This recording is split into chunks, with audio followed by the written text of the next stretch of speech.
All right, everybody. Hoping that this is going okay. Hope your Saturday is okay. Never know when to start these games. I really intended to start this about 10 o'clock, but I had other things going on. So now it's about 20 minutes to 12 Eastern time. But we are underway, and we are also now at Series 6. Series 5 has been completed. We are at Series 6, the first game of Series 6. It is the New York Mets and the Cleveland Indians that will be going at it.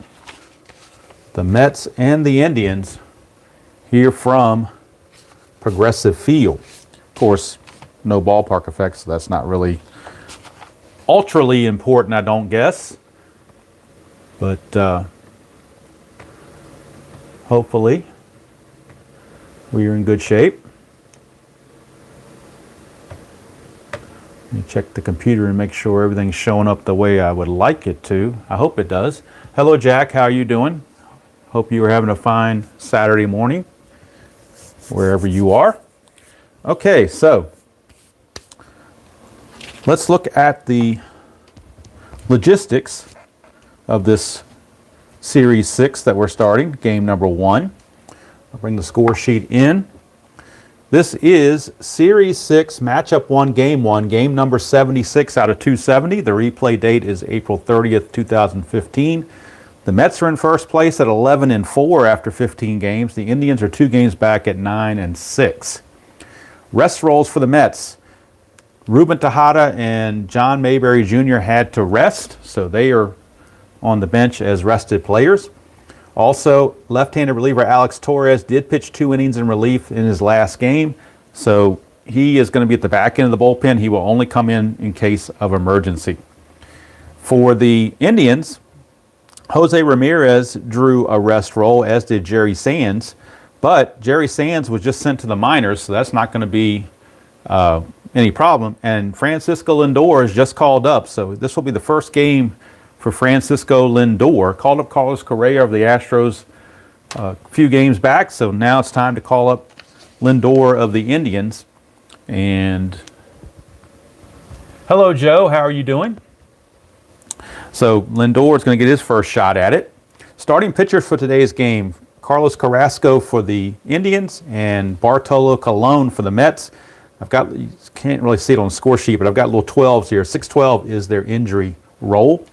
And again, I'm still, I'm still experimenting, I guess you would say, with the setup. So anytime I see somebody do something and I like what they do, I will use it, but I will give them credit for it. So I had been using these little pawns to do the base running, but I tried to do something else. It didn't come out quite as good, but Sportsman Z, a lot of you know Sportsman Z's channel.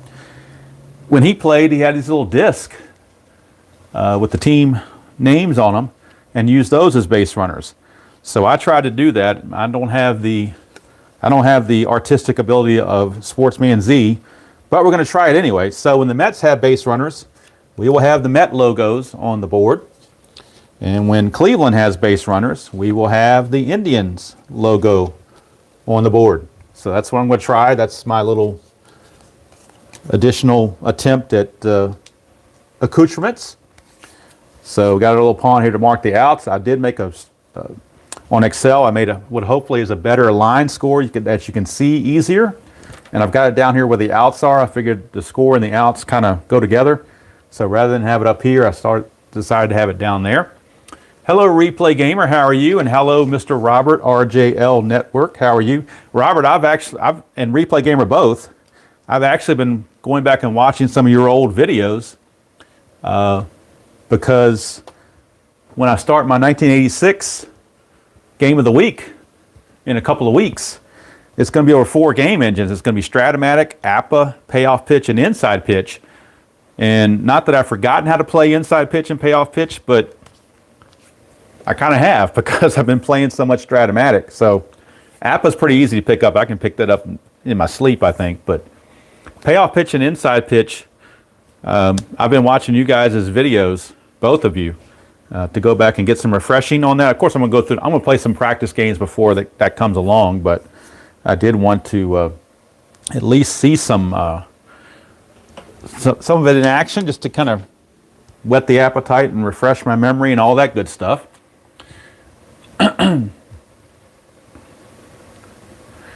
Yeah, John, it's a catch-22. I can't fit everything in there. Like I said, I do have the score sheet. It's a little bit messy, but I do have the score sheet. So anybody that came in late, Mets rest roll were Tejada and Mayberry, and Alex Torres, a lefty reliever, did pitch 2 innings in the previous game. So he is on the back end of the bullpen. He'll only come in if necessary. Jose Ramirez drew a rest roll, and so did Jerry Sands, but I decided to send Sands to the minor league, and I've called up Francisco Lindor. So he will get the start in this game, and it will be his first start of the season. Hello, Tim, Cleveland baseball fan, formerly known as Tribe fan. He is in the house, so glad to have you with us on a Saturday morning. Let's go through the lineups. That's one thing I forgot to do while I was doing all these other prelims. Curtis Granderson's in right. David Wright's at third. Murphy's at second. Kadire the DH because it's in Cleveland, so we're using the DH. Dude is at first. Darno catching. Flores at short. Guy I'd never heard of before. Robert, you probably heard of him before, but it's a guy named Siciliani is in left field because Neuenhuis is injured 2 games, and then Mayberry has to rest, so I don't really have any other left fielders other than Eric Campbell, so we're using Siciliani in left. Kadire would normally be the left field, but I need him as DH, so Siciliani is going to be in left, and Lagares is the center fielder. For the Cleveland Indians, Michael Bourne is in center, Kipnis at second, Santana at first, Brantley in left, Chisenhall at third, Lindor at short, Moss the DH, Perez catching, and David Murphy is in right. And again, the standings, the Mets lead the league right now with an 11-4 record after 15 games. The Indians are 2 games back at 9-6. So important game for the Indians not to let the Mets get too far away. So I will take the score sheet and move it to the side, and I'll reference it when I think it might be needed. And let's get the dice tray in here. And another thing I've learned from Robert, I used to do, a lot of times I do the dice tray this way, but I think with this setup, going diagonal may work better.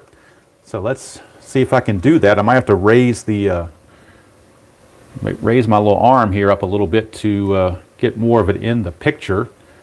Let's see here if I can do that. I think I can. I think that shows pretty much everything. The only problem is when you get guy on third base, it might be a little cumbersome over here, but I think it's okay. How does that look, guys? Does that look like it's decent? You be sure to check out RJL tonight for I'm assuming that's an 8 o'clock Eastern start for his 1979 All-Star Game and Inside Pitch.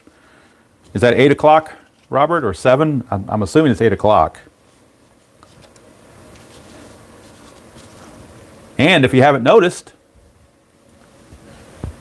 I'm not sniffling anymore, and I'm not sneezing and coughing anymore, so I feel a whole lot better, 1,000 times better. Have a lot more energy, so still going to refrain from the puns most likely, Robert, so I'll spare you those. But at least I am feeling better, so there is a benefit to that. Let's see.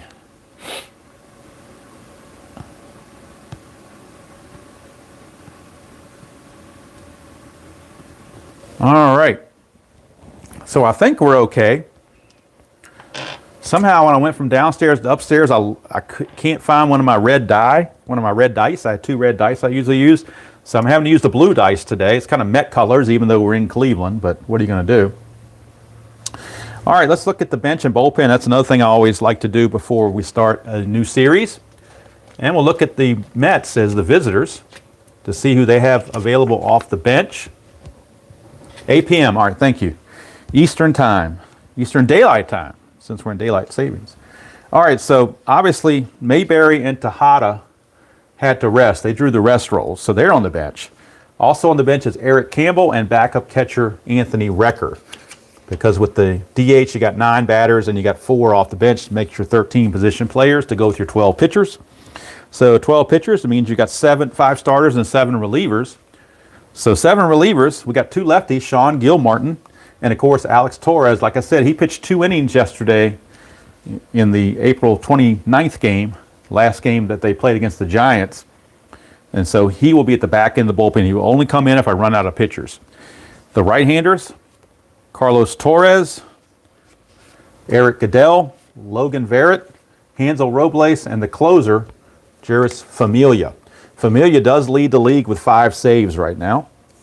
Got a save in that Giant game, last game they played. Now let's look at the Indians in their bench. Having to rest was Jose Ramirez, so he'll be available 7th inning on. They also have Mike Aviles, Ryan Rayburn, and Yan Gomes, as Perez is catching. Kind of Gomes and Perez kind of flip-flop every other day. Gomes caught the last game, so Perez is catching this game. In the bullpen, hello Cosmic Jerry, how are you? In the bullpen, 2 lefties, Nick Hagedorn and Mr. Alphabet Soup, Mark Chibzinski.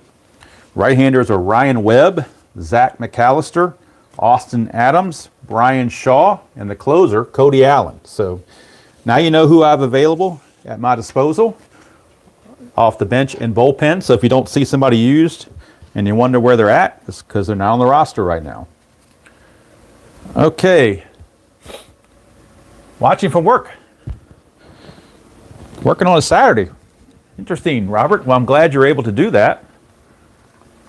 I'm happy for anybody that's able to come in and join me for a little bit. Like I said, I'm feeling a whole lot better, so no matter how the game turns out, at least I'm not coughing and sneezing and sniffling and, you know, people wanting to send doctors after me or something. All right, so let me pull the game up on the computer so I can get the stats. I'm going to score this game as we're playing it.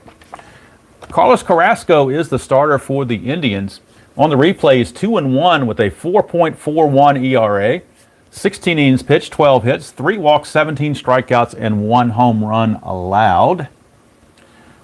Now, it might be a little bit tight if we get a runner on second, so we'll see how it goes. I might put the pitcher over here. I might do pitcher and batter over here to free up some space here for the base runners. We'll see how it goes. I might leave him here until a runner gets on second. Maybe I'll do that. Curtis Granderson is the leadoff man for the Mets, and he enters the game hitting only .220, but he does have 5 home runs and 9 RBI in 50 at-bats. Average a little bit struggling as a leadoff hitter. His average is suffering a little bit. And so you'd hope a leadoff guy would do better than that, but his 5 dingers certainly don't disappoint a whole lot. All right, so this is game number 76 out of 270, Series 6, Matchup 1, Game 1. And the next video after this one, if I can find my little sheet here, let's look at the Series 6 matchups before we get started. The rest of the matchups, I should say. San Francisco is at Arizona, Houston's at Tampa, Cincinnati's at Philly, and Seattle at Boston. So not a whole lot of really classy matchups here, although Houston-Tampa's pretty good. Cincy Philly, that's the 2 bottom dwellers. Somebody's got to win that game. So this is definitely the premier matchup. Hey Beatles, how you doing? Haven't seen you in a while. Hope you're doing okay. But this is the premier matchup of Series 6. The rest of them are kind of, as Robert would say, are eh. Okay, so we're ready to go. Curtis Granderson facing Carlos Carrasco. Series 6, Matchup 1, Game 1, Game 76 of 270. Replay date April 30th, 2015 is now underway. Get a 210 for Curtis Granderson, and that's a fly to right. So he is out of there. A fly to right takes care of Granderson, and Carrasco is off to a good start. He got shelled his last outing, which is why his ERA went up so high. So Granderson is retired, and that will bring up David Wright, the third baseman. Wright checks in 50 at-bats, hitting .280, 2 homers, and 10 driven in. That's a 4-8, so we're off Carrasco. 1-9 is a single. Anything else, he will ground to third, and Chisenhall will make the play. It's a 9, so Chisenhall will make that play for out number 2. 5-3. Tough play, but he made it. 2 down, 2 up and 2 down. And that brings up number 3 hitter Daniel Murphy for the Mets. Murphy is hitting .259 and 54 at-bats, 2 homers and 6 runs driven in. we're starting to get now, we're in the game, we've played 15 games for each team, so the stats are starting to become a little bit more meaningful. Murphy 6'9", and against Carrasco, that's trouble for Carrasco. 1-12 is a home run. Murphy has 2 homers. He's looking for home run number 3, a 1-12, and he'll have it. It's a 15, though. He'll have to settle with a 2-out double. And, of course, now that I put a guy at second, I'll move these over here. And we'll get our first look at my very poorly cut out disc. But it's there. And so that's David Murphy sitting right there at second, or Daniel Murphy, rather, sitting right there at second base. There's a David Murphy for the Indians and a Daniel Murphy for the Mets. So I got to keep those 2 guys straight. And now the designated hitter, Michael Kadire, is up. And Kadire hitting .267 in 45 at bats, rather. No homers and 5 runs driven in. Got some pop. Kind of surprised he's got 0 home runs, but what are you going to do? Now at second base, Daniel Murphy only runs at a 12 and is the E-Stealer, so he will not be held. Here's Kadire. 1-4 against Carrasco is a ground ball to third, and that's going to end the inning. So the Mets come away empty-handed.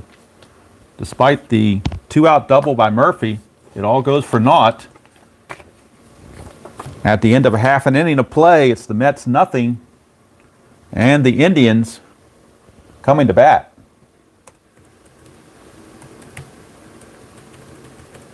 And I got to put that in the computer real quick to get everything up to date. All right, bottom of the first we go. Bartolo Colon for the Mets is on the mound. He is 1-0 with a 3.15 ERA, 20 innings pitched, 18 hits, 8 walks, and 15 strikeouts. Michael Bourne, the leadoff man for the Indians. And Michael Bourne checks in hitting only .213, so kind of rough for a leadoff man. 61 at bats, no homers, and 8 runs driven in. Hello, Mike, Mr. Sports Time Machine, Utah Mike. He's got an 86 replay going on with the Yankees. So, Mike, what I've decided to do, because I'm going to get ready to start my 86 game of the week thing, for the Yankee games, I'm not going to use Strat. I'm going to use a different game engine, so I'm not playing a same game as you do, so I won't step on anybody's toes there, hopefully. But every game I've got for the Yankees, the few that I picked out for the games of the week, they're going to be on like APA or inside pitch or something, or payoff pitch. So just wanted to make that mention there, but you know, I have enjoyed watching a couple of those Yankee games, 86 Yankees. All right, here is Michael Bourne to lead it off against Colon. 5-4, he's a lefty. 5-4 is a fly ball center field X. Center fielder for the Mets is Lagares. And Lagares, traditionally a very good center fielder. He rates as a 2. 2 and a 7. Probably will get to that. Let's take a look. And he does. It's a fly ball C. So Lagares, one center fielder retires the other, as Lagares puts that away for out number 1. And Colon off to a good start. And he'll be facing second batter, Jason Kipnis. And this is where the heart of the order for the Indians has really been taking it to their opposition. Kipnis checks in hitting .387 in 62 at-bats, a homer and 10 runs driven in. But the 2-3-4 hitters, Kipnis, Santana, and Brantley, have really been crushing it to start this little season. 3-8, and that continues. A base hit for Jason Kipnis. So Kipnis is aboard with a 1-out single. Jason Kipnis, he will be held as a B-Stealer. The catcher, Darno, is a 0 arm. The question is, do you want to try to steal? You got Santana and Brantley coming up, so I don't think you necessarily want to run yourself out of an inning. So they are going to not send him. But the Mets will certainly hold him on. All right, so that brings up Carlos Santana. He checks in hitting .250, 4 homers, 16 driven in 56 at-bats. 1 out, 1 on, bottom of the first, no score. Here's Santana against Colon. 5-9, switching to batting left. Oh, look at this. A 1-8's a home run. Santana does have the normal power. So a 1-8's a 2-run homer. A 9-20 is a double that could score the run anyway. It's a double, so we'll see if they send Kipnis or not. He was being held. Check his run rating. He runs at a 15. It was being held, makes him a 14. The double is assumed to go to center. So you're talking about Lagares' arm. And Lagares is a -2, so I think they're going to hold him up there. So we'll slide these over here as the Santana double now puts runners at second and third with only one out. And the very dangerous Michael Brantley coming to the plate. Infield will play back. It's just the first inning, so they don't want to give up a big inning. They'd rather get an out, try to prevent a large inning from happening. Second and third, one out, and Brantley checks in the game, hitting .317, 3 homers, 14 RBI, and 60 at bats. 3-7, Brantley against the righty. That's a fly to center, sacrifice fly possibility with a question mark there. So this fly ball goes to center field. We know Lagares is a -2 arm. The man on third is Kipnis. He runs at a 15. So with the question mark rule, you take the run rating of the base runner, you add 2, and then either add or subtract the arm. So he's a 15 plus the 2 is a 17, but then the -2 from Lagares is a 15. So 1-15, they're going to send him. 1-15, they will send him. 16-20, he'll be out. And he makes it. Sacrifice fly, just barely gets in there. But the Indians take a 1-0 lead on the sacrifice fly by Brantley. Kipnis scores. And it's 1-0 Cleveland. Not out of the woodwork yet is Cologne because you got a dangerous Lonnie Chisenhall coming up. And Chisenhall in the replay is hitting .442 and 43 at-bats, a homer and 17 driven in. So very, very tough hitter here in Chisenhall. There are 2 outs now due to the sacrifice fly. So 2 outs, runner at second. Santana doesn't run well. He is not being held on. 4-3 against a lefty, and that's another home run chance. A 1-10. He does have normal power. 1-10. We got a 2-run homer. 11-20, and Granderson makes the catch to end the inning. It's a 20, so Granderson at the warning track makes the catch, and Cologne gets out of further damage. Could have been a lot worse. Cleveland gets a run, and they do it on 2 hits, no errors, and a man left. We go to the second. It's Cleveland 1 and the Mets nothing. Definitely holding the breath time was Terry Collins on that long drive.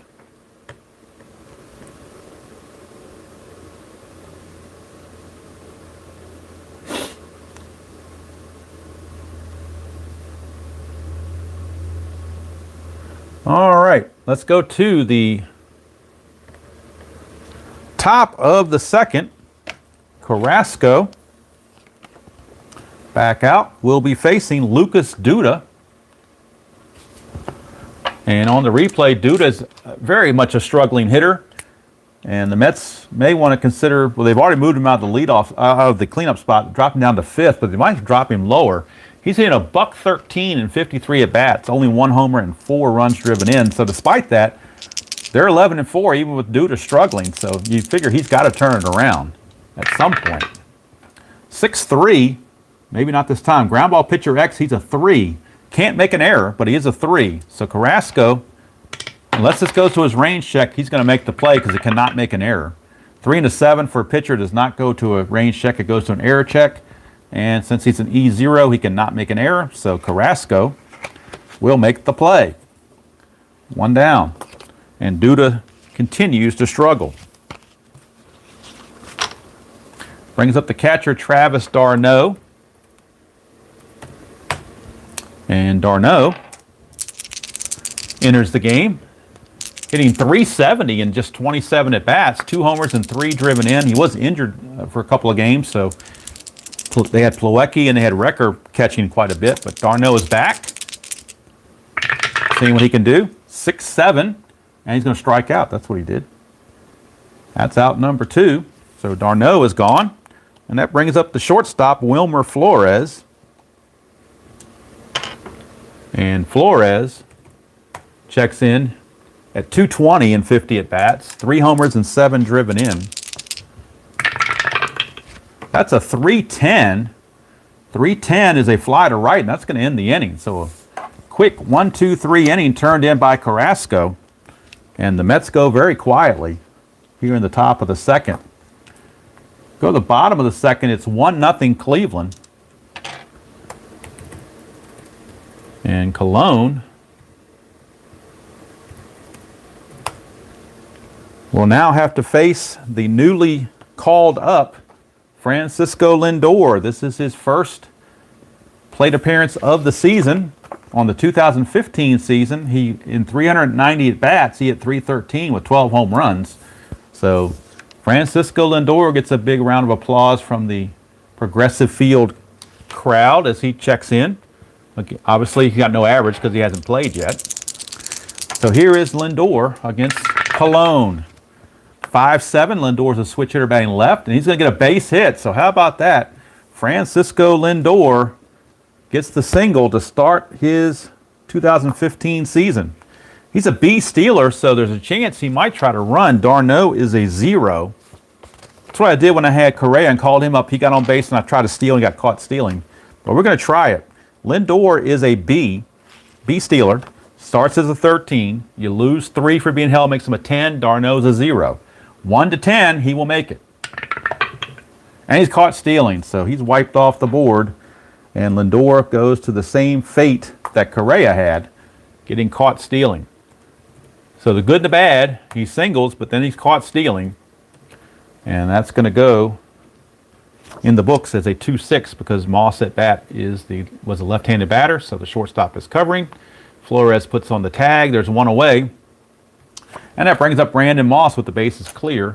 Moss, the designated hitter, is hitting .250, 2 homers, 9 driven in 36 at-bats. Against Colon, 4-7. And that's a 1-5 for a single. Anything else, he lines it to Duda. It's a 5. It sneaks past Duda for a base hit. Brandon Moss, how about that? Snuck it right by Mr. Duda there. And good thing for the caught stealing. That could have been big-time trouble for Mr. Colon.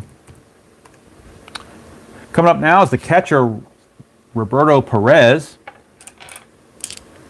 In split time with Gomes, he's got 19 at-bats. He's only hitting a .158, 1 homer, and that was his only run driven in. 2-7, and that's a strikeout. So Perez is out on strikes. Perez is out on strikes. That is out number 2. And that'll send up David Murphy, not to be confused with Daniel Murphy. Murphy hitting .310 in 29 at-bats, a homer and 3 driven in. 210, and 210 is a single to left field, so that's going to put 2 on. The runner, Moss, doesn't run well, and if the ball hit the left field, they're going to hold him at second base. So runners are at first and second now with 2 down. And they will leave it up to the leadoff hitter, Michael Bourne, to try to get the run home. So first and second, 2 down. And now that caught stealing really comes into effect. Moss not being held at second. Here's Colon trying to get out of it. 2-7 to Bourne, and he does. It's a ground ball to first, and that's going to end the inning, as Duda will take it to the bag himself to end the inning. A shaky second inning, but Colon survives. And at the end of 2, it's still Cleveland 1 and the Mets nothing. I'm kind of trying to check the chat every half inning because during the game I kind of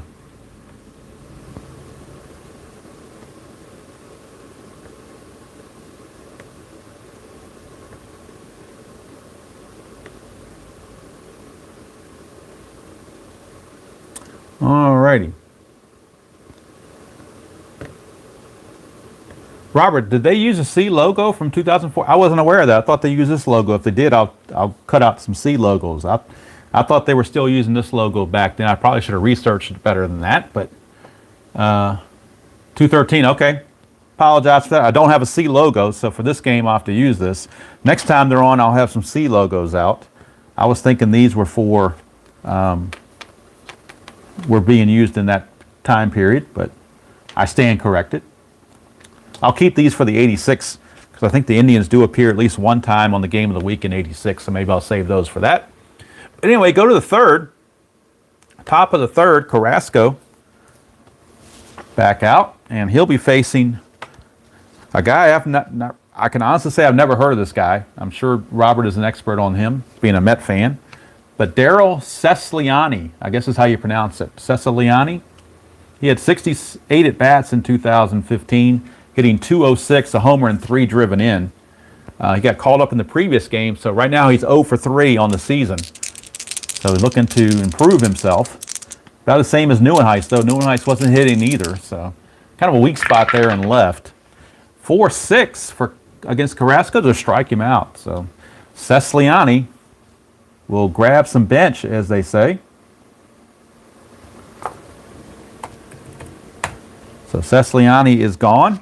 Number 9 hitter now, Juan Lagares in center field. Lagares checks in, hitting .213, a homer and 3 driven in, and 47 at-bats. 6-7 against Carrasco is a strikeout. So back-to-back Ks for Carrasco to start the fourth. And it'll be up to Curtis Granderson to see if he can do something. Mets have been held to just one measly hit. That was a double by Murphy back in the first. 2-8, and another strikeout. So he strikes out the side here in the third inning. And just like that, the Mets are erased. At the top of the third with nothing doing. We go to the bottom of the third. Still 1-0. Colon again shaky first 2 innings. Escaped the trouble in the second though. Got to deal with Jason Kipnis, and in his first appearance, Kipnis singled and scored the only run of the game. 2-8 for Kipnis, and that's a ground ball to first. Duda will take it to the bag himself. 1 away. Brings up Carlos Santana, the first baseman. His first time up, he doubled in Kipnis. Actually, doubled Kipnis to third, rather. Kipnis scored on a sac fly. 3-8, and that's a ground ball right back to Colon. So easy play there, and Colon trying to do better against his former mates. He came up as a Cleveland prospect back in the day. Here's Brantley, hit the sacrifice fly his first time up. 3-6, he's going to ground it to second.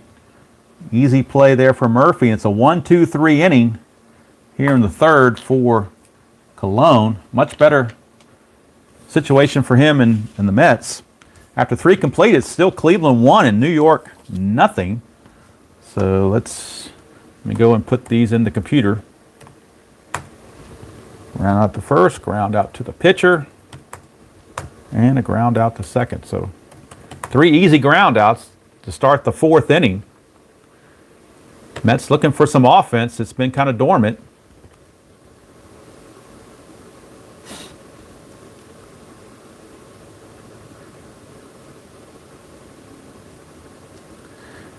Robert, it's not fixed yet. We're only in 3 innings. That's why you play 9, because anything can happen.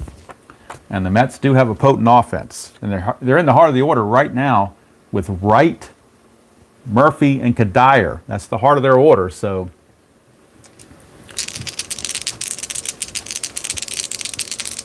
see what he can do here. Wright is first time up, grounded to third. 6-6, he's going to strike out. So Carrasco got the K going. That's 4 in a row for Carrasco going back to the previous inning. That is 4 in a row. Got my little score sheet messed up here. Let me fix that. The innings are out of whack. That's what was screwing me up. My score sheet's a mess, but luckily it's not in camera, so I don't have to worry about it. But I have my columns kind of mixed up. Fix those. Okay. So Wright takes a seat on the K. That brings up Daniel Murphy. He doubled in the first inning, but was stranded at second base. 3-8. He's going to get a single, so 2 for 2 for Mr. Murphy. He is 2 for 2, but can his mates do anything to help him move up? Murphy is an E stealer. He will not be held. He stole 2 bases on the season. He got caught twice. So they're going to freeze him there and hope that Kadir, the DH, can do something. 2-3, and that's a hit by pitch plus injury. So Kadir is susceptible to an injury right here, a hit by pitch plus injury. He will reach, but he is now susceptible to a possible injury. Don't know how long. We'll have to roll the D20 and figure it out. Get the injury chart out. Injury chart right here.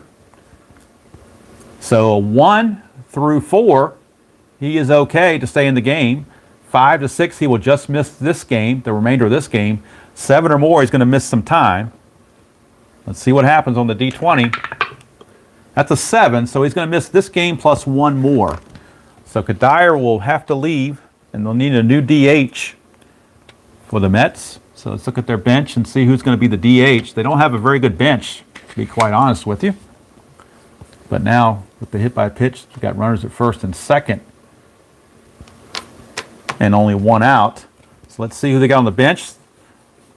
They're resting Wrecker and Tejada. So the only 2 guys they got left on the bench are Eric Campbell and John Mayberry, and one hits 197, one hits a $164. So I guess we'll go with the 197 and use Campbell, but that's definitely a downgrade in DH for sure. Definitely a downgrade in DH. And Conforto is not, he doesn't get called up until a lot later, so he's not available to be called up yet. So Kadir will miss the rest of this game plus the second game of the series. Then he'll be back for the third game. But that's what happens when you get injuries.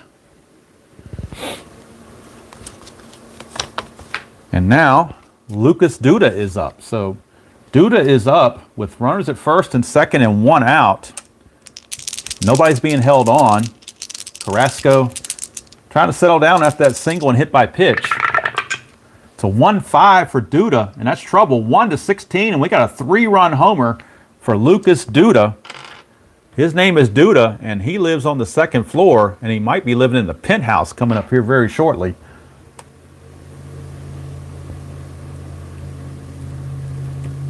Let me add something to the computer real quick before I roll that home run chance.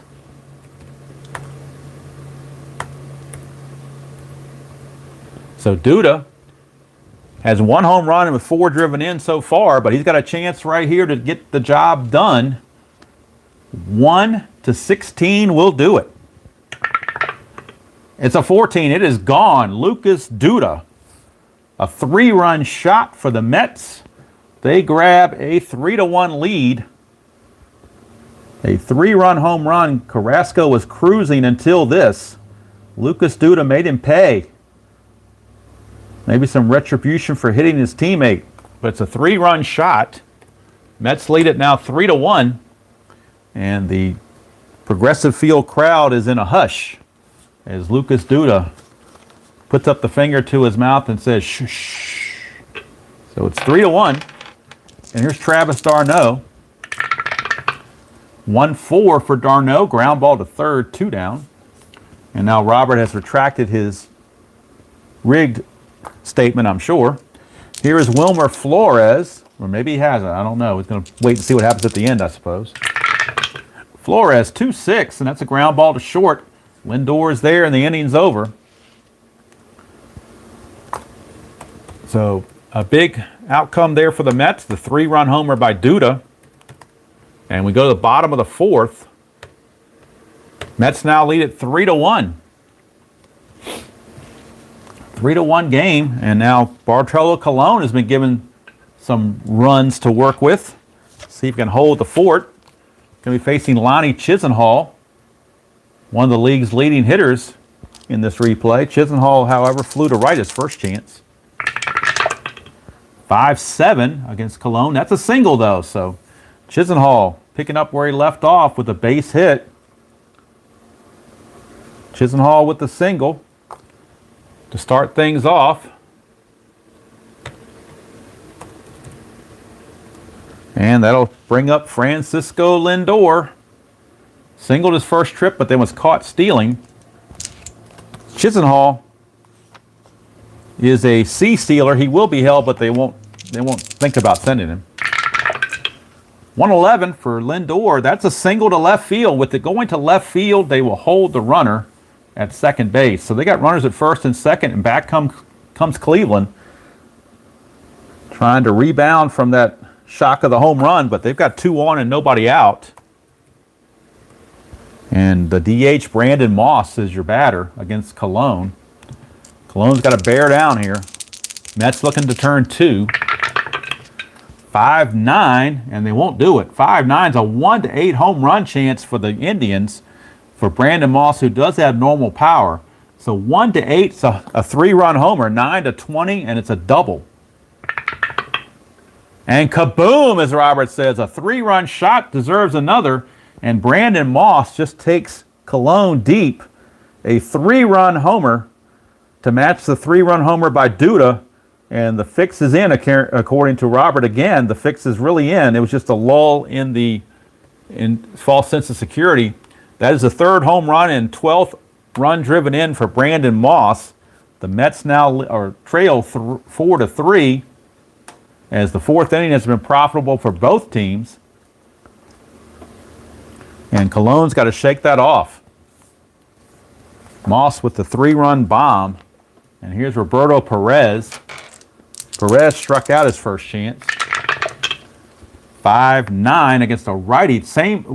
Another home run roll. Not the same roll, but another one. 1-14. Perez has normal power, so this could be gone again. It could be back-to-back jacks on a 1-14.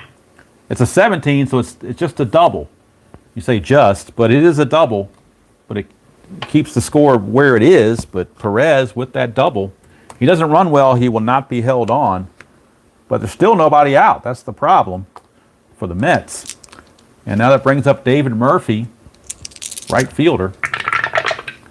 4-11 against Cologne. That's a ground ball, first base X. That'll at minimum get the runner to third, because it would be a ground ball to first. So let's see. First base X, that's Duda. And Duda checks in as a 3. 3-10, probably going to an error check. Almost certainly going to an error check. 3-10 for a first baseman does go to an error check. Duda is only an E4, though, so he should make this play. E4 and a 5 is a first baseman. E4 and a 5 is a ground ball A, so it's a good play. And that's the only modification I'm making to this advanced only. Is in advanced only, the runner would have to hold there, but I think especially on an X chance, that's, pretty much you're going to advance there. So I'm calling it a 3-1 grounder since it went to the X chart.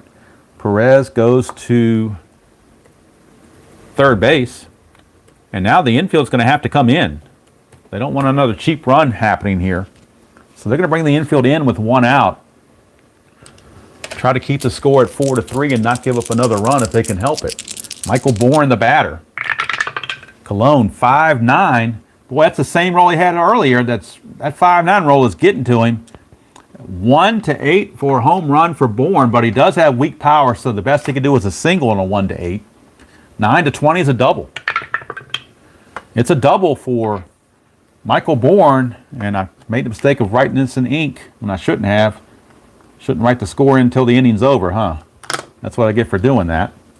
It's a double for Bourne. I thought Cologne would do better than this, but now the Met bullpen is starting to get some activity. It's now 5-3. 4-run third inning, or fourth inning. This has been a long fourth inning for both teams. Going out to the mound, the pitching coach is going out to talk to Cologne. The Met bullpen has got activity. They do have some activity in their bullpen, and they do have right-hander Eric Goodell loosening in the bullpen, as we don't know how long Cologne can last if he keeps this up. Kipnis, the batter. Runner at second. Still only 1 out. And runner at second, Bourne, will have to be held. He's a speedster. 6-6 against the lefty. It's a ground ball to second base A. Again, That's the modification I do make on the advanced, is a ball hit to the right side, the runner can advance, because to me that's just real baseball. 2 down. And Bourne now at third, but not out of the woodwork yet is Colon. He's got to face the tough Carlos Santana to try to keep the score where it is. 3-8 for Santana, and he does. It's a ground ball back to Colon. That will end the inning. The Indians send 8 to the plate. 4 of them score. It's not quite the Abraham Lincoln 4 score in 20 years ago, but it is 4 score in the 4th inning for the Indians. And they grab the lead now 5-3. And you wonder about Colon. Now we are using the DH, so you don't have to worry about whether you pull Colon or not. And Colon would be batting this inning without the DH, but with the DH, you can kind of leave him in as long as you want. Of course, we don't know how Terry Collins feels about leaving him in that long. We shall see. Let me check the chat and see if Robert has passed out yet. Hey Dominic, how you doing? Nice to see you. Stephen, if I haven't said hello. Has to rig the Mets. Well, the good news is, Robert, when I do the 1986 game of the week, the very first game of the week was the Mets at the Phillies, and that will be done on inside pitch. So inside pitch will be the first game to be used in that. So won't have to worry about Strat-O-Matic and the Mets on that one. But in this one, there's still time. It's only the 5th inning, so anything can happen. It's only a 2-run deficit. So Ceciliani is up. He struck out his first chance. 4-9, and he will strike out again. So Carrasco got that K ball going. 1 away. And that will send up Lagares, number 9 hitter. Lagares actually hit leadoff in the previous game against Bumgarner and the Giants, and he actually led the game off with a home run. But he hasn't done anything in this 9th position. All right. Here's Lagares.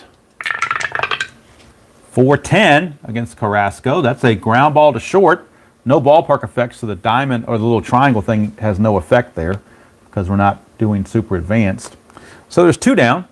Some people play advanced with ballpark effects, and I do that sometimes, but with this thing, I wanted to go as much advanced as possible, except for that one little base running thing. So here's Curtis Granderson, the Grandy man. 6-4, and that's a ground ball third base X. That's Chisenhall. Chisenhall is a 4, not very good at third base. This could get by him. Oh, but not with a 20 though. 4 and a 20, he's going to make that play at third base. A 4 and a 20 is a ground ball C, which is good enough. So Chisenhall makes the play, and that's going to do it. It's just bad luck for the Mets on that one to roll a 20 like that. But Chisenhall makes the play. We go to the bottom of the 5th, still 5-3 Cleveland. Colon's going to come back out, but he is on a short leash. He's going to be facing Brantley, Chisenhall, and Lindor, 2 lefties and a switch. You could think about bringing in their left-handed reliever, Sean Gilmartin, but again, their other lefty is kind of having to rest, so we kind of want to hold off on Gilmartin this early. They're going to see if Colon, he's a veteran, see if he can keep it going, or not keep it going, but keep it from getting worse. Against Brantley. 4-11. 4-11 is ground ball first base X. That's Duda again. Duda is a 3. 3 and a 2. That's going to get through for a base hit. So again, unfortunate D20 roll. Maybe the D20 is rigged. I don't know. But base hit for Michael Brantley to start the 5th. And he is an A Steeler, so he could possibly look to run right here.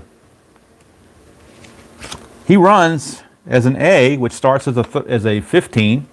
-2 for Minnehaha is a 13, and there's nothing for d'Arnaud. So 1-13, he's going to try it. And he's caught stealing. So again, d'Arnaud has tossed out his 2nd base runner in a row. Caught stealing. We'll clear him off the bases. d'Arnaud says, don't try to run on me. Here's Chisenhall. 2-6 for Chisenhall. That's a solid single. And now the caught stealing really comes into play. Could have been a lot worse, But again, Cologne struggling, so that leash is getting tighter and tighter as Terry Collins is at the step of the dugout, top step of the dugout, ready to come out and grab him. Here's Lindor, 2 for 2 with 2 singles in his debut. 1-6. It's going to do more than that. 1-2 is a double. 3-20 is a single, 2 stars. That is a single, 2 stars, and I think that's going to be it for Bartolo. He seems to have lost whatever he didn't have or had, and he is going to have to leave the ball game with runners now at the corners. Nobody out here in the, one out here in the 5th. So Cologne's going to go 4 1/3, and he's going to face 24 batters. And the new man up to bat is Brandon Moss, a lefty. So they will actually, it will not be Goodell. They will actually go to Gil Martin. Gil Martin is going to be coming on. And let's put him over here. And I'll get you the numbers on Gil Martin in just a second. See what his replay holds. But that's going to be it for Cologne. Not his best day. Gil Martin is on, the lefty. And on the replay, he's doing very well. He's 2-0 with no saves and ERA of 0. 6 innings pitched, only 1 hit allowed, no walks, and 8 strikeouts. So he's been pretty dominant. And he's going to be facing Brandon Moss, lefty on lefty. Runners at the corners and 1 out.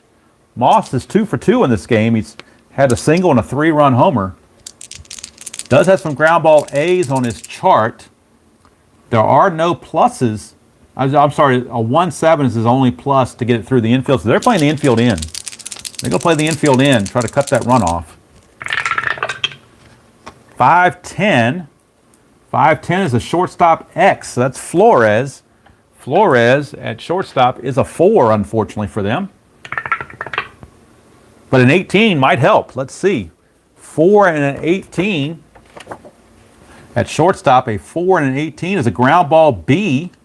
So we go to our chart with the infield in and a B. Infield in and a B.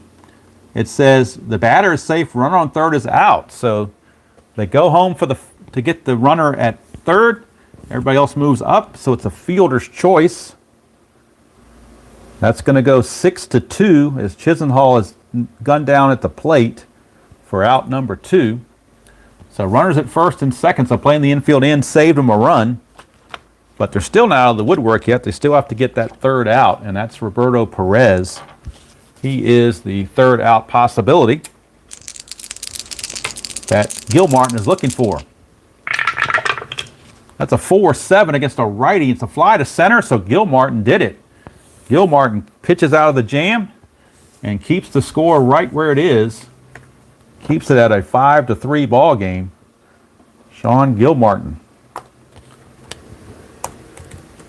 Fine outing in relief. And he can go multiple innings, so he's not, I don't think he's going anywhere right now. Carrasco, however, will be coming out.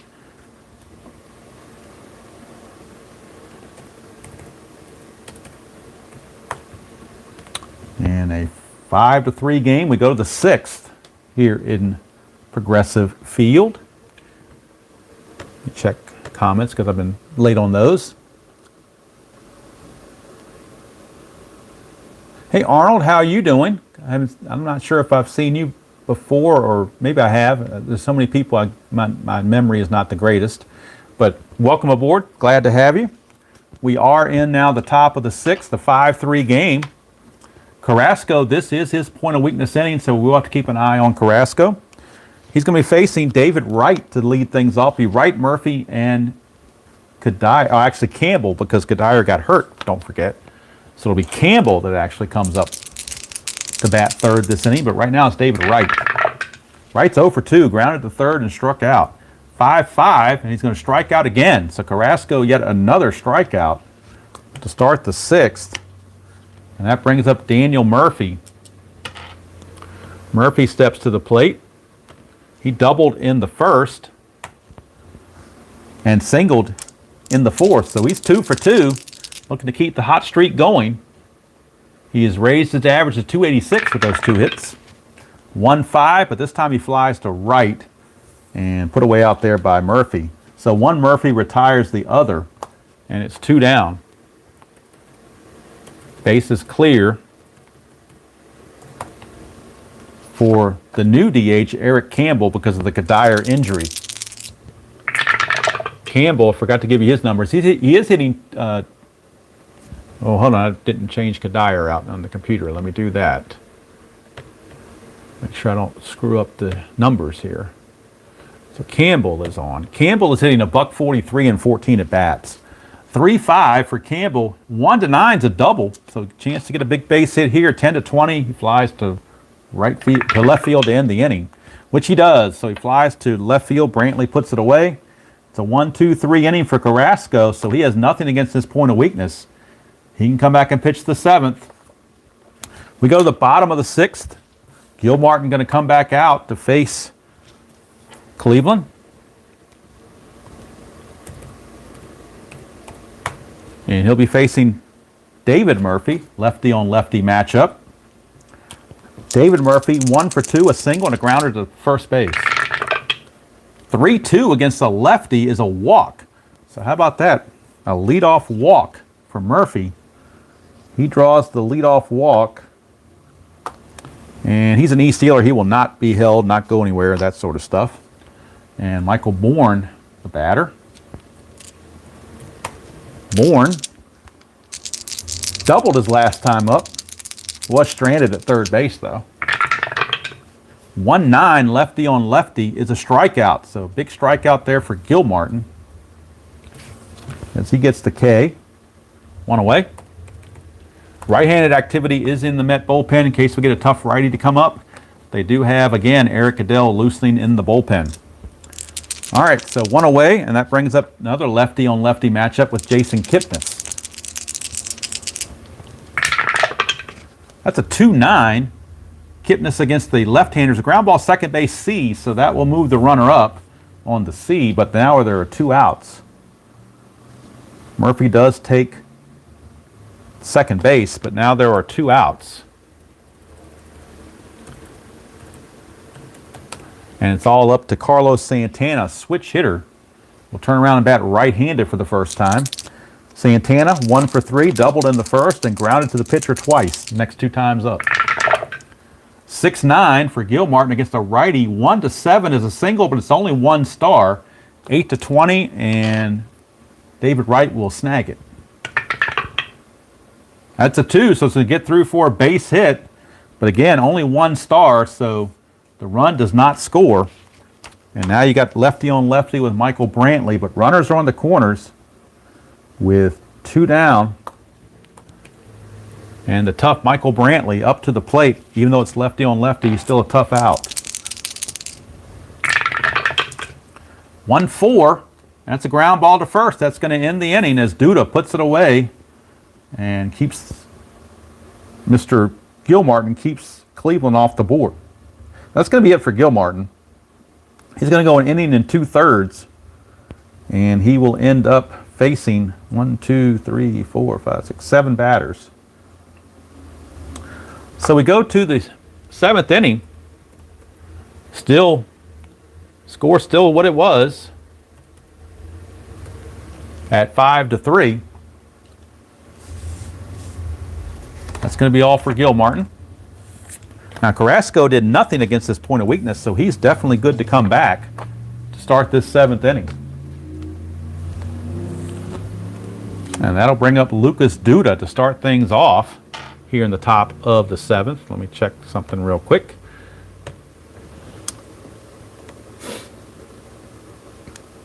Okay.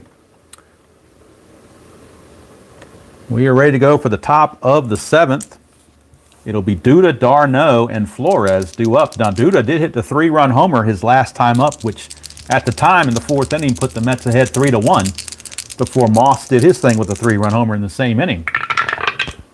3-10 for Duda. He's going to ground to first. That's a C, so it's going to be the old standard 3-1 as Santana will flip to Carrasco covering for out number 1.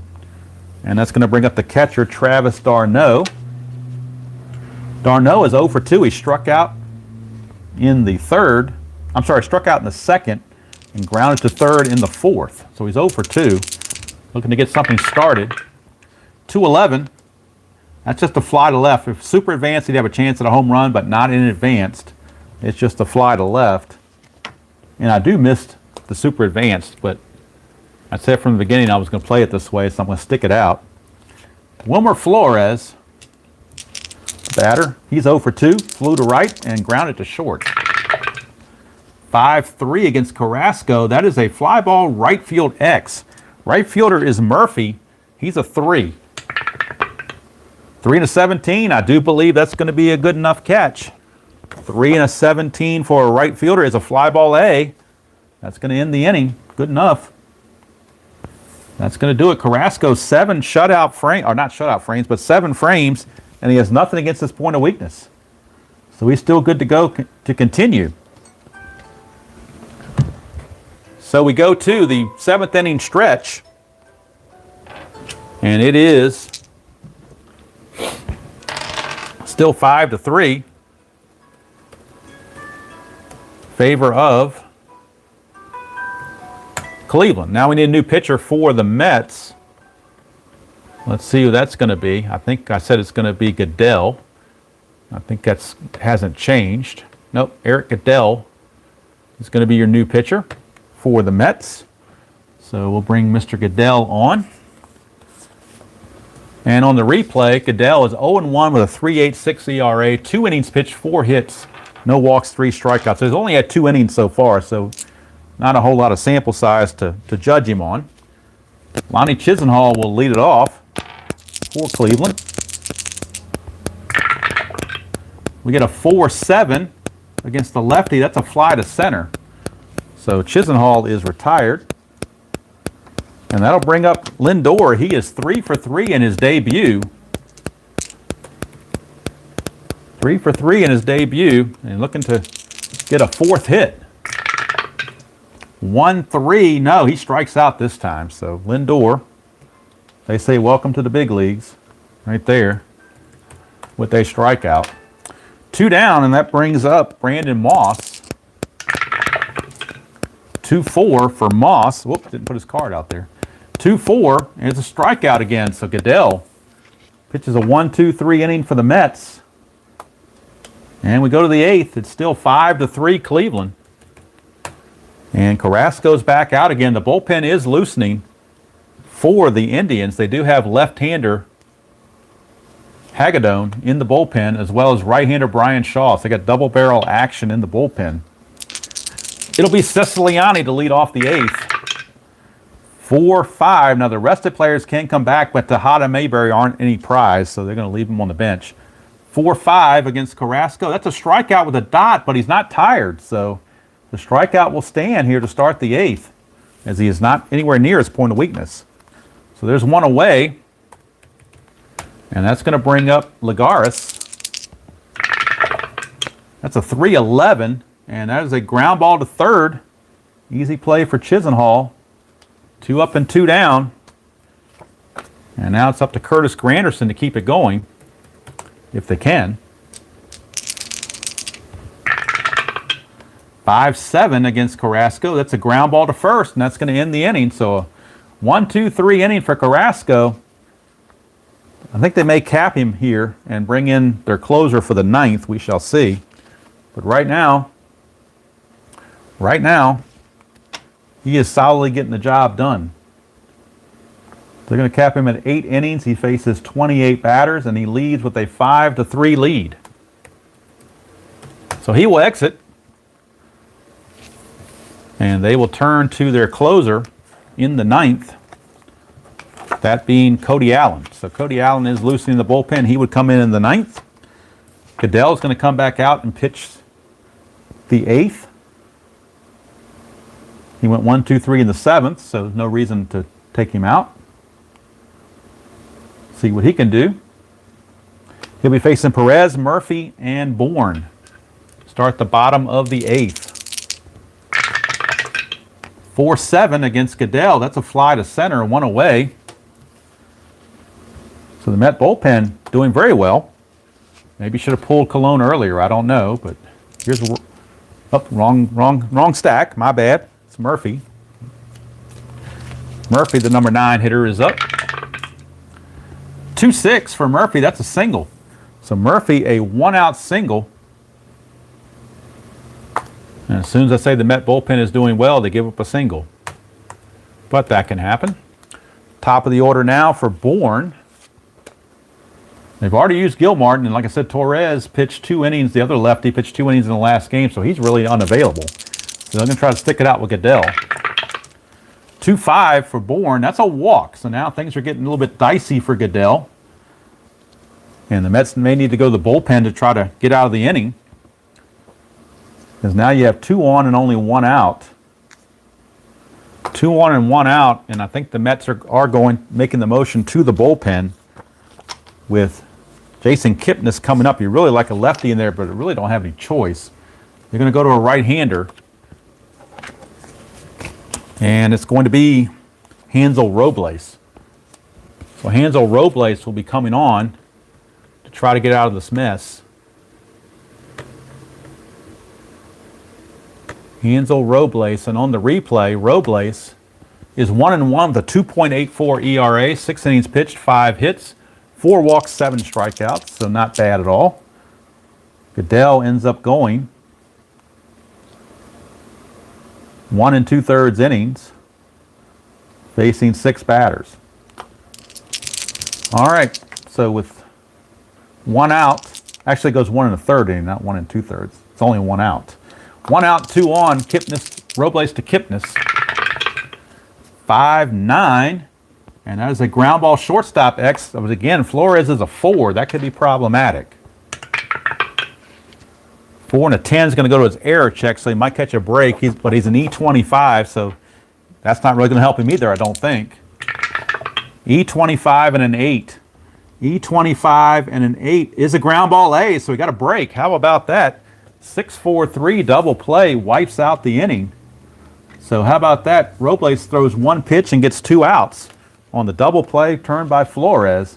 And it goes 6-4-3. We go to the 9th. Still 5-3 Cleveland. Their last chance coming up. They'll have to do it against Cody Allen, the closer for Cleveland.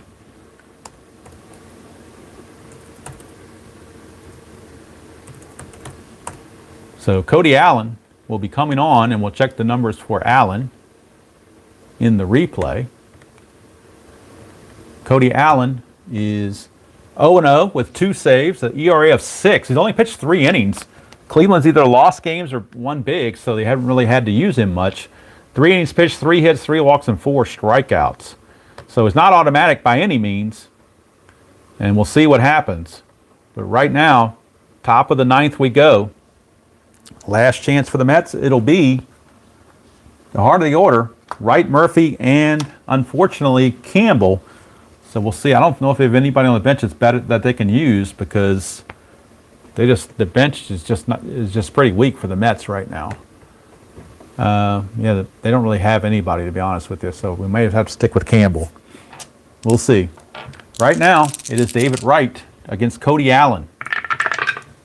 1-9, and all these hits in column 1, he found a ground ball to short. And there's 1 away. 1 down. Here comes Daniel Murphy. He's the best bet to try to get on base. Is Murphy.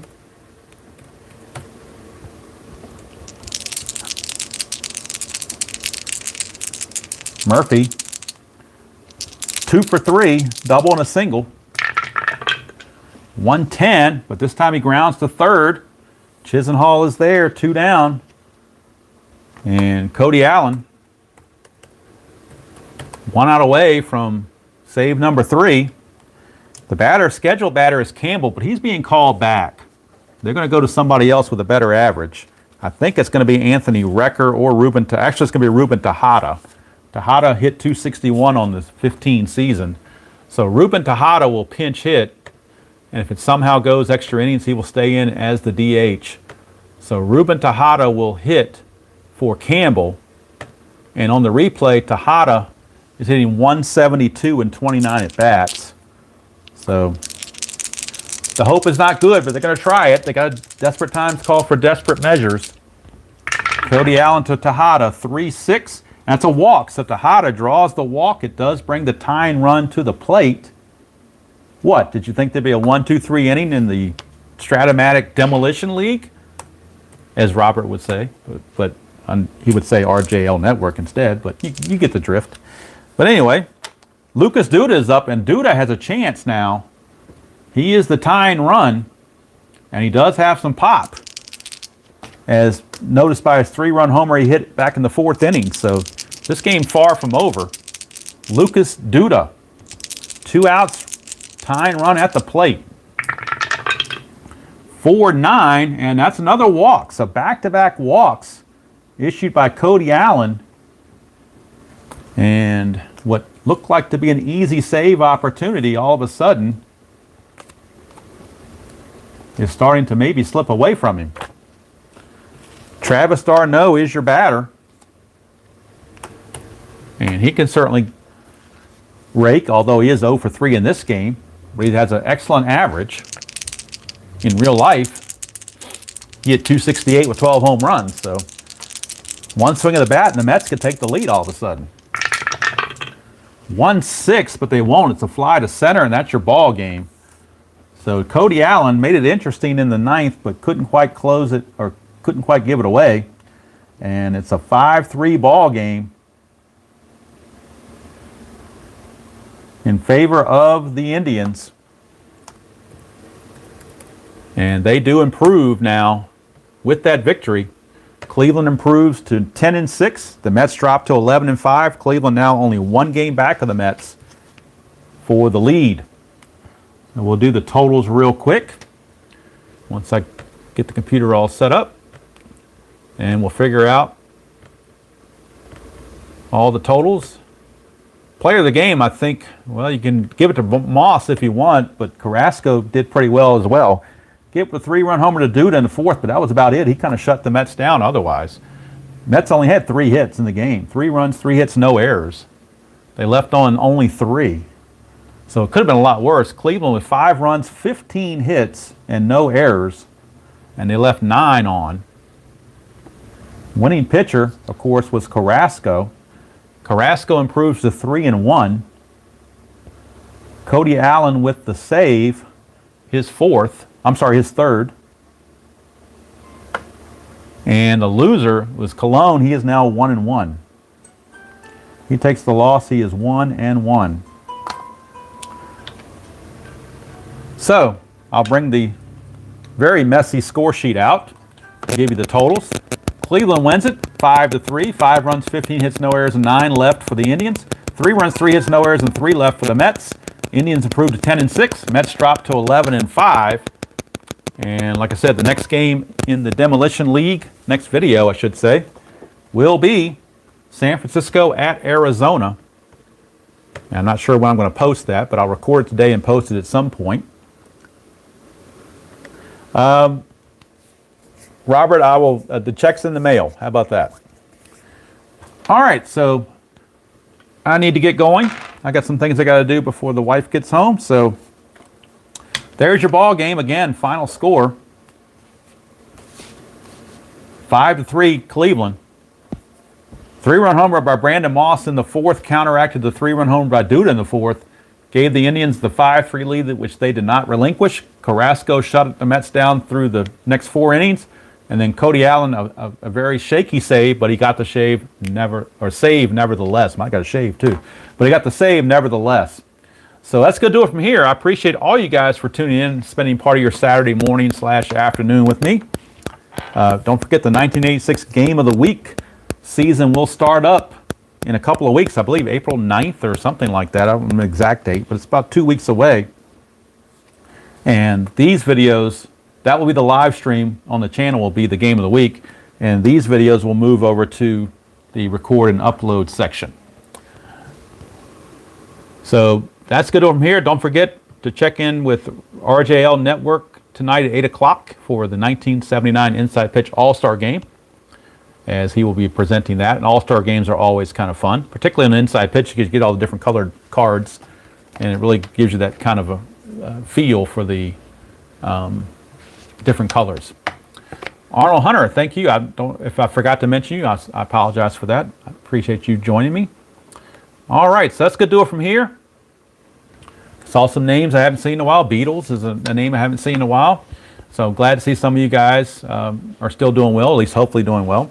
That's going to do it from here on a Saturday, now Saturday afternoon. It's about almost 1 o'clock on the East Coast. Again, Mets fall 5-3. Cleveland lowers the gap, cuts into their lead. They're only 1 game out of the lead now. So anything is possible. Long way to go. Remember, each team is going to play 54 games, so this is only game number 16. So long way to go. Long way to go. But Cleveland holds the Mets hold a 1-game lead on Cleveland. And then we'll see what the other games do today or later on in these series and see what Boston and Tampa do because they're up there close as well. So that's going to do it from here. Hope you enjoyed that presentation of the Strat-O-Matic 2000 League or 2000 Demolition League. And as I like to say, I hope you're enjoying the hobby. Hope you enjoy playing whatever game you choose to play, whether it's board game or computer game. And hope you enjoy it the way you like to play it. They're your games, so make it your games. And as usual, I will see you all down the road.